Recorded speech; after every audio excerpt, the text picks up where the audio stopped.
नमस्कार.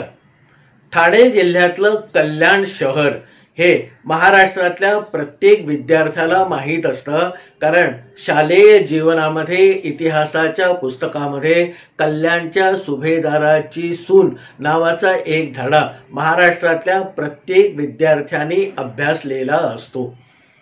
कल्याण जंक्शन हे मध्य रेल्वेवरचं महत्त्वाचं स्टेशन आहे, कारण मुंबईपासून निघालेला रेल्वे मार्ग या कल्याण शहरापर्यंत थेट म्हणजे सरळ येतो आणि नंतर एक उत्तरेकडे आणि एक दक्षिणेकडे जाणारे दोन रेल्वे मार्ग या कल्याण जंक्शन मधून पुढे फुटतात आणि पुढे मध्ये विस्तारत जातात. या कल्याण शहरातून दुसऱ्या एका शहराकडे म्हणजे मुरबाडकडे जाणारा जो रस्ता आहे त्याला मुरबाड रोड असं म्हटलं जातं. आणि या मुरबाड रोडच्या डाव्या अंगाला जे बहुल अशी लोकवस्ती आहे की ज्याने कल्याण शहराचा जवळजवळ 30% भाग व्यापलेला आहे लोकसंख्येच्या बाबतीमध्ये. या डाव्या बाजूच्या मुरबाड रोडच्या डाव्या बाजूला असलेल्या लोकसंख्येच्या अनुरूपाने त्यावेळेला कल्याण नगर पंचायतीचे 2 वॉर्ड होते. या 2 शेजारी असलेल्या वॉर्डामधून सातत्याने 2 ठराविक कार्यकर्ते किंवा राजकीय पक्षाचे प्रतिनिधी त्यावेळेला नगरपंचायतीवर निवडून येत होते. त्यापैकी एक भाग हा जनसंघ म्हणजे त्यावेळेला असणाऱ्या एका राजकीय पक्षाच्या विचारधारेच्या अंमलाखाली होता आणि म्हणून जनसंघाचे मधुकरराव देसाई यापैकी एका वॉर्डातून सातत्याने नगरपंचायतीवर निवडून येत होते. तर त्यांच्या शेजारी असणाऱ्या दुसऱ्या वॉर्डामधून लक्ष्मण भोईर नावाचे एक लोकप्रतिनिधी जे प्रजासत्ताक पार्टी नावाच्या तेव्हा अस्तित्वात असलेल्या पण आता नामशेष झालेल्या पक्षाचं प्रतिनिधित्व नगरपंचायतीमध्ये सातत्याने करत असत. राजकारण त्यावेळेला आजच्यापेक्षा खूप वेगळं होतं. त्यामुळे एकदा निवडून आल्यानंतर जेव्हा केव्हा नगरपंचायतीमध्ये बैठका असत, धोरणं ठरवायची असत, त्यावेळेला हे निवडून आलेले सदस्य नगरपंचायतीमध्ये उपस्थित राहत असत आणि बाकीच्या काळामध्ये आपापल्या पोटापाण्याचा उद्योग या दोघांनाही मनापासून आणि तितक्यात स्वाभिमानाने अभिमानाने करावा लागत असे. त्यावेळचं राजकारणाचा पोत होता हा खूपच वेगळा होता. लक्ष्मणराव भोईर आणि हे मधुकर देसाई दोघेही त्यावेळेला कल्याण शहरापासून 4-5 किलोमीटरवर असणाऱ्या NRC नावाच्या कंपनीमध्ये कामाला होते. मधुकरराव देसाई थोडेसे शिक्षित असल्यामुळे ते त्या कंपनीमध्ये सुपरवायझर पदाची जबाबदारी सांभाळत होते आणि लक्ष्मणराव भोईर हे त्याच कंपनीमध्ये मेंटेनन्स डिपार्टमेंटमध्ये एक अतिकुशल फिटर म्हणून काम करत होते. निवडणुका संपल्या की त्याच्यानंतर हे दोघेही जण सकाळी उठून आपल्या बायकोनी दिलेला भाजी पोळीचा डबा आपल्या सायकलच्या हँडलवर लावत आणि सायकलवर टांग टाकून आपली कंपनी म्हणजे कामाचं ठिकाण NRC गाठत असत. संध्याकाळपर्यंत तिथे दिलेल्या जबाबदाऱ्या पार पाडत दिलेलं काम पूर्ण करत असत आणि त्याच सायकलवर संध्याकाळी टांग टाकून परत एकदा आपलं घर गाठत असत. घरी आल्यानंतर नेमके 2-4 तास जे मिळत असत त्यापैकी 1.5-2 तासामध्ये जे सामाजिक काम नावाचं मनापासून श्रद्धेने आणि समाजाच्या खऱ्या उद्धारासाठी केलं जाणारं काम असे ते हे दोघेही जण मनापासून करत असत. त्यावेळेला एकंदरच वकूफ या शहराचा फार कमी असल्यामुळे नागरी समस्या म्हणाव्या अशा फार नसत. पण आपल्याकडे कोणी काही मदत मागायला आला तर त्याला शक्य होईल तेवढी कायदेशीर मदत ताबडतोब करण्याचं या लक्ष्मणराव भोईर आणि मधुकरराव देसाईंचं वर्षानुवर्ष अंमलात आणलेलं धोरण होतं. नमस्कार, मी सर्वोत्तम केतकर. आतापर्यंत आपण सर्वांनी माझ्या या चॅनलला जो प्रतिसाद दिलेला आहे त्याबद्दल मी आपल्या सर्वांचा अतिशय आभारी आहे. आणि आपण माझ्या या कथांवर आपल्या ज्या प्रतिक्रिया खालच्या कॉमेंट बॉक्समध्ये नोंदवता त्यापैकी काही वेचक आणि वेधक प्रतिक्रियांबद्दल थोडीशी चर्चा उहापोह करावा, आपल्याला आपल्या प्रतिक्रियेची पोच द्यावी असं मला कायम वाटत असतं. आणि म्हणूनच आजच्या या कथानकाच्या मध्येच थोडं थांबून सुनील केणे, सुहास अग्निहोत्री, सुनील पंडित आणि माझ्या कायम खंदे समर्थक असणाऱ्या कल्पनाताई भागवत यांच्या प्रतिक्रियांचा थोडासा उहापोह करावा असं मला वाटतं.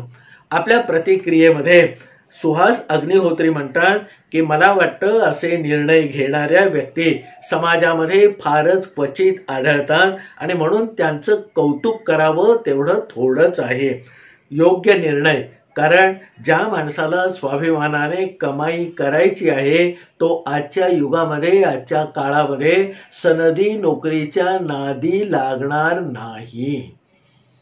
आपल्या प्रतिक्रियेमध्ये सुनील पंडित म्हणतात की उदय म्हणजे त्या कथेमध्ये जो नायक उदय जोशी आहे त्या उदय यांचे पहिल्या नंबरपेक्षा दुसऱ्या नंबरबद्दल असणारं विवेचन किंवा मत छान आणि अतिशय पटण्यासारखं आहे.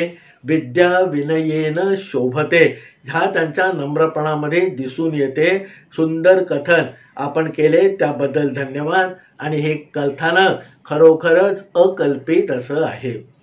कल्पनाताई भागवत ज्या माझ्या कायम खंद्या समर्थक राहिलेल्या आहेत त्या आपल्या प्रतिक्रियेमध्ये म्हणतात की इतके स्वच्छ ठाम विचार, आत्मविश्वासपूर्ण क्लिअर व्हिजन फार अपवादानेच आढळते आणि अशीच माणसं व्यावसायिक क्षेत्रामध्ये उच्च पदाला नेहमी जात असतात. कल्पनाताई भागवत, सुनील पंडित, सुरेश केणे आणि सुहास अग्निहोत्री या सगळ्यांचे आपण प्रतिक्रिया पाठवल्याबद्दल मनापासून आभार. पुढच्या व्हिडिओवर अशाच आपण आपल्या मनातल्या प्रतिक्रिया पाठवत राहाल ही मला खात्री आहे. उदय जोशींच्या कथेवर आलेल्या या प्रतिक्रियांचा उहापोह झाल्यावर आता परत एकदा आपण आपल्या मूळ कथानकाकडे वळूया.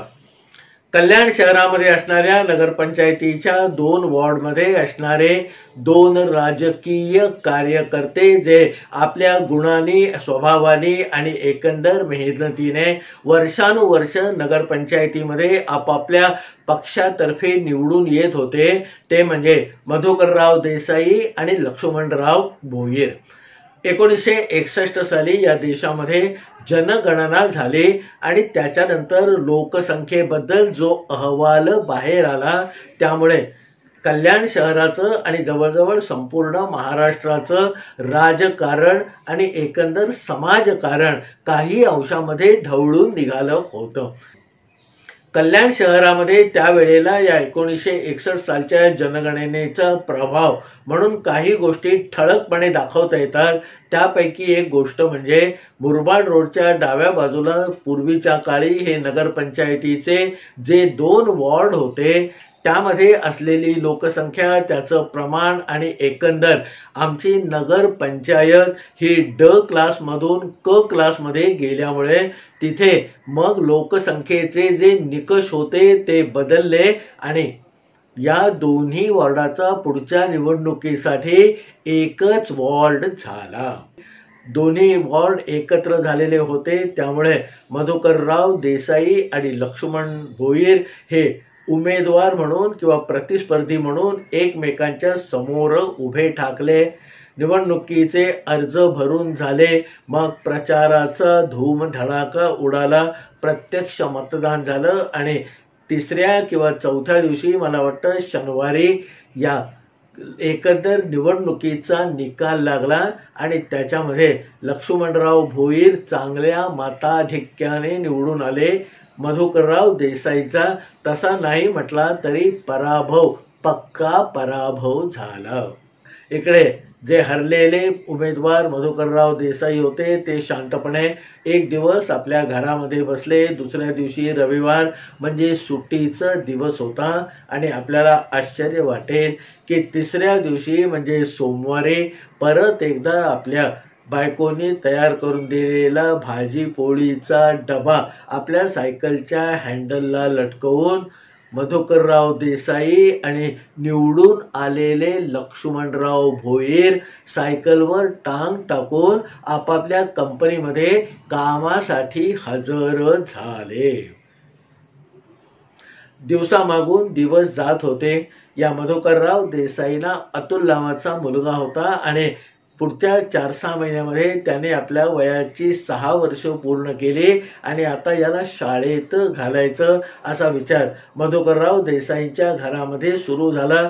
मधुकरराव देसाई आणि त्यांच्या पत्नीने अतुलचे जे सगळे कागदपत्र होते ते जमा केले आणि त्यावेळेला कल्याणमध्ये नामवंत म्हणावा अशा ज्या 2-3 शाळा होत्या त्या शाळेमध्ये कुठेतरी आताला यावर्षी आपल्या अतुलला ॲडमिशन मिळाली पाहिजे या इराद्याने या मधुकरराव देसाईने 2-3 ठिकाणी शाळेच्या प्रवेशाचे जे अर्ज असतात ते अर्ज भरले. अर्ज भरल्यानंतर मग पुढची प्रक्रिया सुरू झाली आणि मग एक नकार घंटा या मधुकरराव देसाईंच्या कानावर पडायला लागले. ज्या ठिकाणी त्यांनी शाळेमध्ये 2-4 ठिकाणी अर्ज केले होते त्या 4ही ठिकाणाहून तुमच्या मुलाला प्रवेश मिळणार नाही असं एक त्रोटक उत्तर त्या शाळेच्या व्यवस्थापनाकडून मधुकरराव देसाईंना दिलं गेलं. या सगळ्या धावपळीमुळे हळूहळू या मधुकरराव देसाईंचं कामावरचं लक्ष उडायला लागलं. दर दिवसाला दर तासाला त्यांच्या मनामध्ये या अतुलचं आता हे शैक्षणिक वर्ष फुकट जातं की काय असे निराशेचे किंवा काळजीचे विचार मनामध्ये रुंजी घालायला लागले. तशातच एके दिवशी रविवारच्या वेळेला आपल्या घरात सकाळी येऊन पडलेलं वर्तमानपत्र निराश अवस्थेमध्ये पण वेळ जात नाही म्हणून चाळत बसलेल्या मधुकरराव देसाईंच्या चाळीतल्या खोलीसमोर एक माणूस येऊन उभा राहिला. त्या माणसाने खाकरून खोकरून आतमध्ये पेपर वाचत असलेल्या मधुकरराव देसाईंचं लक्ष आपल्याकडे ओढून घेतलं आणि मग त्यांना म्हणाला की मी साहेबांकडून आलो आहे आणि उद्या सकाळी 11 वाजता साहेबांनी तुम्हाला बोलावलं आहे. दारात उभा राहिला साधारण 25शीचा तो मुलगा, अतिशय टापटीप कपडे केलेला, चांगला भांग पाडलेला, अंगावर उंची अत्तर मारलेला या मधुकरराव देसाईंना सांगत होता की उद्या साहेबांनी तुम्हाला 11 वाजता घरी बोलावलं आहे. मधुकरराव देसाईंना या त्रोटक निरोपातून काही अर्थबोध होईना म्हणून त्याने वाचत असलेला पेपर घडी करून बाजूला ठेवला आणि हळूहळू उठून चालत ते दरवाजापर्यंत आले. दारापर्यंत आलेल्या आणि प्रश्नचिन्ह चेहऱ्यावर उमटलेल्या मधुकरराव देसाईंकडे बघून मग बाहेरच्या तरुणाने सांगितलं की मी साहेबांचा PA आहे. तरीही आपल्याला काही उलगडा झालेला नाही. हे जेव्हा खाणाखुणाने मधुकरराव देसाईने बाहेर उभ्या असणाऱ्या तरुणाला खुणावलं सांगितलं तेव्हा मग थोडासा सावरून बावरून तो बाहेर उभा असणारा तरुण आत घरामध्ये उभ्या असणाऱ्या मधुकरराव देसाईंना म्हणाला की मी लक्ष्मण भोईर साहेबांचा PA आहे आणि आमच्या साहेबाने उद्या सकाळी 11 वाजता तुम्हाला त्यांच्या घरी बोलावलेलं आहे. एवढा त्रोटक निरोप सांगून दारामध्ये उभा असलेला तो तरुण मागच्या पावलाने परत निघून गेला आणि मग हळूहळू मधुकरराव देसाईंना लक्ष्मण भोईर म्हणजे आपला निवडणुकीतला प्रतिस्पर्धी त्याच्याकडून हा माणूस आलेला आहे या इतक्या गोष्टीचा उलगडा झाला. या लक्ष्मण भोईरनी आपल्याला नक्की कशासाठी उद्या 11 वाजता त्याच्या घरी बोलावलं असावं हा विचार करता करता या प्रश्नाचं उत्तर मात्र मधुकरराव देसाईंना काही मिळत नव्हतं.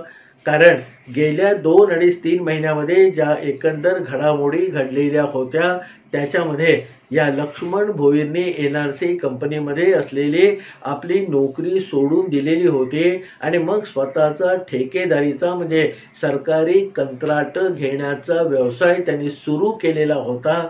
ही बातमी किंवा ही माहिती मधुकरराव देसाईपर्यंत पोहोचलेली होती आणि त्याने नोकरी सोडून दिल्यामुळे रोज जाता येता किंवा कधी कंपनीमध्ये समोरासमोर गाठभेट पडल्यानंतर जो या दोघांचा संपर्क आणि एकमेकांच्या माहितीचा स्रोत उघड होत असे तो गेले 2.5-3 महिने बंद पडलेला होता। आता या लक्ष्मण भोईरने उद्या आपल्याला का बोलावलं आहे याचं संध्याकाळपर्यंत योग्य असं उत्तर मधुकरराव देसाईंना काही मिळालं नाही आणि त्यामुळे आता लक्ष्मणाकडे जाऊन जे काय असेल ते प्रत्यक्ष तिथे गेल्यावरच आपल्याला कळेल असा विचार करून मधुकरराव देसाई रात्री झोपी गेले। दुसऱ्या दिवशी सोमवार होता। सोमवारी सकाळी उठून आपलं सकाळचं काम झाल्यानंतर आपल्या मुलाच्या ॲडमिशनची चिंता आपल्याला पोखरत असताना आज आपल्याला शाळेमध्ये कुठे धक्का मारण्यासाठी जाता येणार नाही तर लक्ष्मण भोईराकडे आपल्याला जायचं आहे। हा एक किंतु परंतु किंवा किडा लक्ष्मणकडे जाण्याचा मधुकरराव देसाईंच्या मनामध्ये भुंग्यासारखा त्यांचं मन पोखरत होतं। 10 वाजता आपल्या घरातून निघून सायकलवर टांग टाकून पुढच्या 15-20 मिनिटांमध्ये हे मधुकरराव देसाई लक्ष्मण भोईरांच्या चाळीमध्ये असलेल्या घरापर्यंत पोहोचले। त्या घराला भलं मोठं कुलूप बघून मधुकरराव देसाई थोडेसे अचंबित आणि जास्त खजील झाले। कोणीतरी माणसाने येऊन काहीतरी निरोप आपल्याला दिला आणि त्याची खातर जमा न करता आपण थेट या लक्ष्मणाच्या घरी येऊन पोहोचलो हे आपलं थोडंसं चुकलं असं कुठेतरी मधुकरराव देसाईंना वाटायला लागलं। पण आता आलोच आहोत तर चाळीमधल्या बाजूच्या खोलीमध्ये जाऊन या लक्ष्मणाची काही खबरबात लागते का याचा विचार किंवा शोध घेण्याचा थोडासा प्रयत्न करावा असं मधुकरराव देसाईंना वाटलं आणि म्हणून लक्ष्मणाच्या खोलीच्या डाव्या अंगाला असणाऱ्या खोलीचं दार उघडं होतं। तिथपर्यंत मधुकरराव देसाई गेले आणि आतमध्ये शिवणकाम करणाऱ्या एका बाईला त्यांनी शुकशुक करून तिचं लक्ष आपल्याकडे वेधून घेतलं आणि मग तिला आपला प्रश्न विचारला की शेजारी जे लक्ष्मणराव भोईर राहतात त्यांच्याकडे मी आलो होतो पण त्यांच्या घराला कुलूप आहे तर लक्ष्मण भोईर कुठे भेटेल। आता लक्ष्मण भोईर कुठे भेटेल हा लक्ष्मण भोईरांचा एकेरी उल्लेख ऐकून घरामधली ती बाई सुरुवातीला चपापली आणि मग त्यांनी सांगितलं की लक्ष्मणराव भोईर सध्या आपल्या साईटवर काम बघत असतील।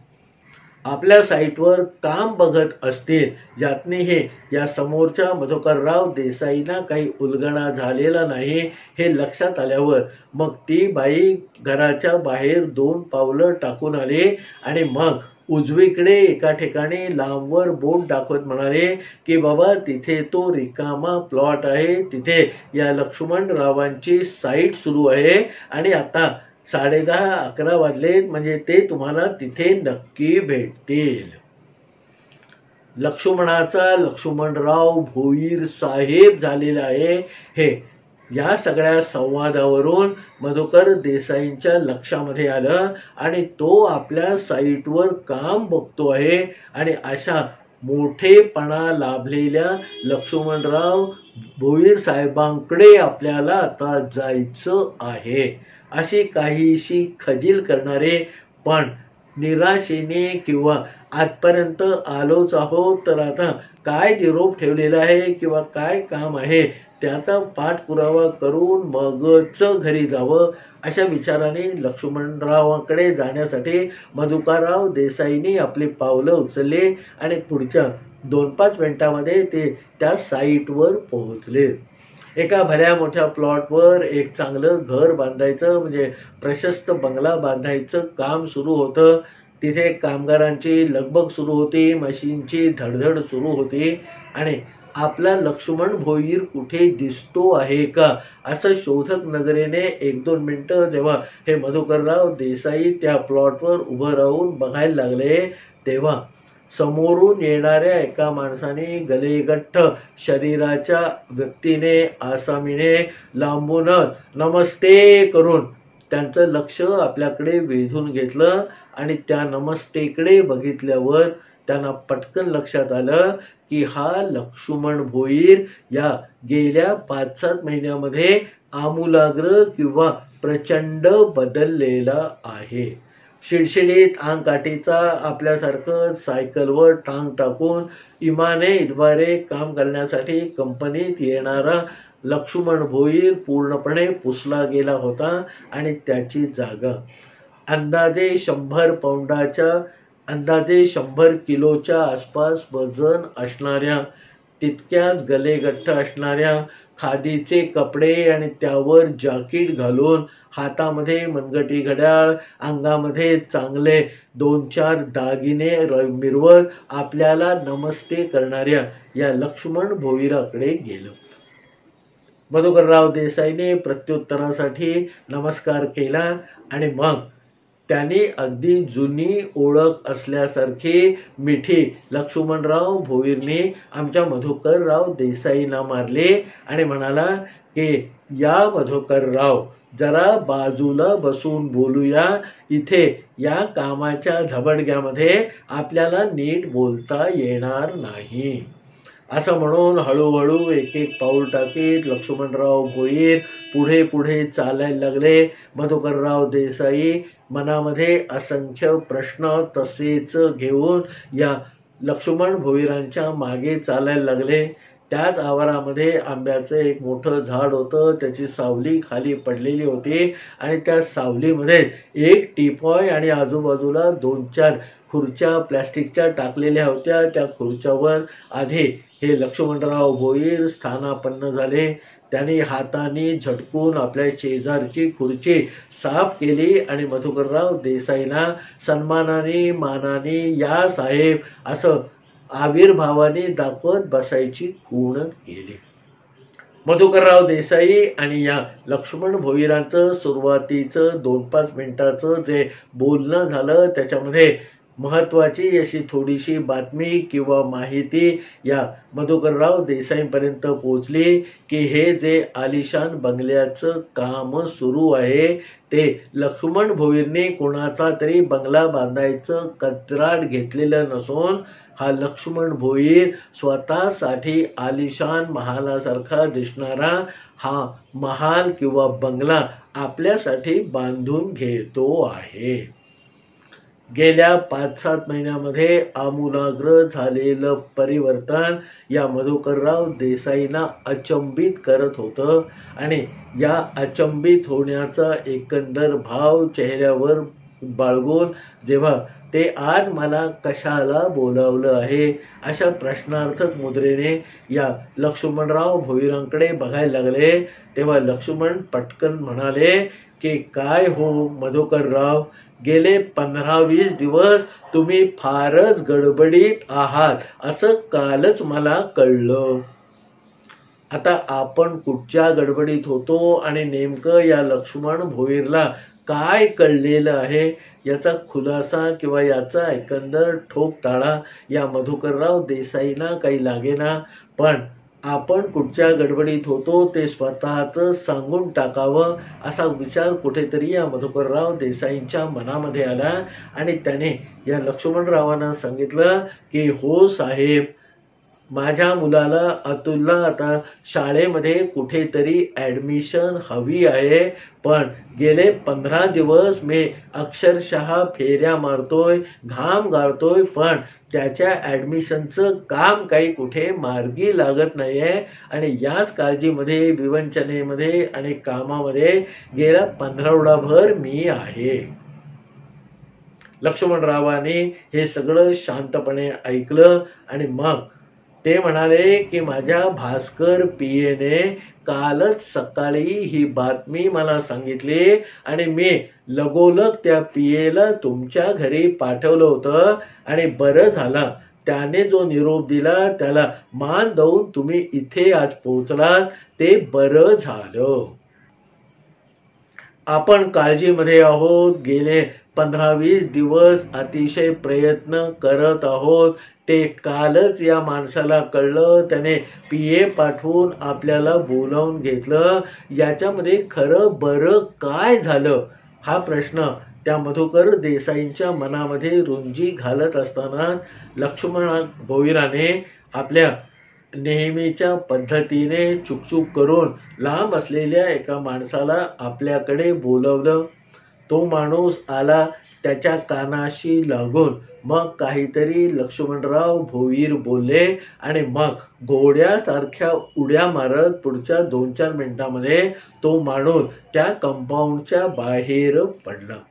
लक्ष्मणराव भोईराने मग पुन्हा मधुकर देसाईंकडे मोर्चा वळवला.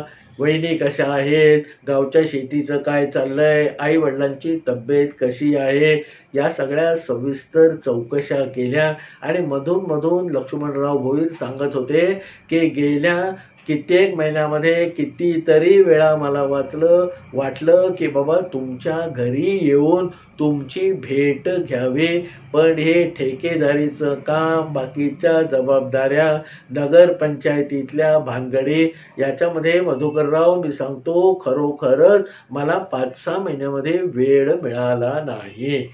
आता तुम्ही चहा घेणार का थंडा मागवू, असं लक्ष्मणराव भोईरांनी शेवटी या मधुकररावांना विचारलं. मधुकररावांनी सांगितलं की बाबा चहा आणला तरी चालेल. मग लक्ष्मणरावांनी परत एकदा चुकचूक करून दुसऱ्या माणसाला परस्पर चहाची ऑर्डर दिली आणि तेवढ्या होईपर्यंत जो 15-20 मिनिटाचा काळ गेला, तेवढ्या काळामध्ये या धावत गेलेल्या माणसाने परत दौडत येत मधुकररावांच्या कडे बघत लक्ष्मणरावांच्या हातामध्ये 4 कागद ठेवले. ते 4 कागद मग त्या आपल्या माणसाच्या हातातून घेऊन लक्ष्मणराव भोईराने या मधुकर देसाईंच्या हातामध्ये दिले आणि सांगितले की बाबा कल्याणमध्ये ज्या चांगल्या 4 शाळा आहेत त्यांचे हे प्रवेश अर्ज आणलेले आहेत. आता याच्यापैकी तुमच्या मुलाला ज्या शाळेमध्ये प्रवेश हवा आहे त्या अर्जावरती बाकीची माहिती भरून आता माझ्याकडे द्या बघू, असं म्हणत लक्ष्मणराव भोईराने आपलं खिशातलं महागडं पेन काढून मोठ्या अदबीने मधुकरराव देसाईंकडे दिलं. आता आपल्या घराजवळ असणारी विद्या विकास प्रशाला आपल्या पहिल्यापासून मनामध्ये आहे हे मधुकरराव देसाईला तक्षणी आठवलं आणि मग त्या शाळेचा फॉर्म व्यवस्थितपणे भरून खाली पालकाची सही होती, तिथे पालकाची सही करून तो अर्ज मग त्याने परत लक्ष्मणराव भोईरांकडे दिला. मग लक्ष्मणराव भोईर म्हणाले आता चहा येईल. एवढं म्हणेपर्यंत त्याने तिथेच काम करणाऱ्या तशाच व्यवस्थित असणाऱ्या एका दुसऱ्या माणसाला बोलावलं. त्याच्या कानाशी काहीतरी कुजबूज केली. त्याच्याकडे मग मधुकरराव देसाईंनी भरलेला तो अतुलच्या म्हणजे मधुकरराव देसाईंच्या मुलाच्या शाळेच्या प्रवेशाचा अर्ज दिला आणि त्याला पिटाळून लावलं. होता होता अर्धा-पाऊण तास असाच निघून गेला. मगाशी या शाळा प्रवेशाचा अर्ज घेऊन धावत गेलेला माणूस पळत अर्ध्या तासानंतर लक्ष्मणरावांकडे आला आणि त्याने आणखीन काही 2-4 कागद या लक्ष्मणराव भोईरांच्या हातामध्ये दिले. त्या सगळ्यावर एकदा नजर फिरवून ते सगळे कागद मग लक्ष्मणराव भोईराने मधुकरराव देसाईंच्या हातामध्ये दिले आणि सांगितलं की मधुकरराव तुमच्या मुलाची ॲडमिशन तुम्ही सांगितलेल्या शाळेमध्ये झाली आणि त्याची या वर्षाची पूर्ण फी भरून झालेली आहे. त्या फीच्या पावत्या आणि तुम्हाला प्रवेश दिल्याबद्दलचं पत्र हे आता तुम्ही तुमच्या ताब्यात घ्या. वहिनींना माझा नमस्कार सांगा आणि सुरू होणाऱ्या शाळेमध्ये जाण्यासाठी जी काही तयारी लागेल ती तुमच्या मुलाची म्हणजे अतुलची करायला उद्यापासून तुम्ही सुरुवात करा. मग लक्ष्मण भोईराने उठून मधुकरराव देसाईंच्या पाठीवर भली मोठी थाप मारली आणि म्हणाले की मधुकरराव याच्यामध्ये मी काही फार केलं आहे असं तुम्हाला वाटता कामा नये. अहो, निवडणुका येतात जातात, त्याच्यामध्ये हारजीत होतच असते. आज मी निवडून आलेला आहे म्हणून तुमचं हे काम मी माझ्या मनाला बरं वाटावं म्हणून मार्गी लावलेलं आहे. आणि न जाणो पुढच्या निवडणुकीमध्ये तुम्ही निवडून आलात तर त्या काळी माझी सुद्धा कामं मार्गी लागायला हवीत ना. त्याच्यासाठी हे सगळं आहे. तुम्ही खंत किंवा उपकाराची भावना बिलकुल ठेवू नका. राजकारणामध्ये शत्रू कोणीच कोणाचा नसतो, फक्त मित्रच एकत्र आलेले असतात आणि एक मित्र दुसऱ्या मित्राचे आपल्या सामान्य जनांच्या नकळत योग्य ती काळजी कायम घेत असतो. त्यालाच म्हणतात राजकारण.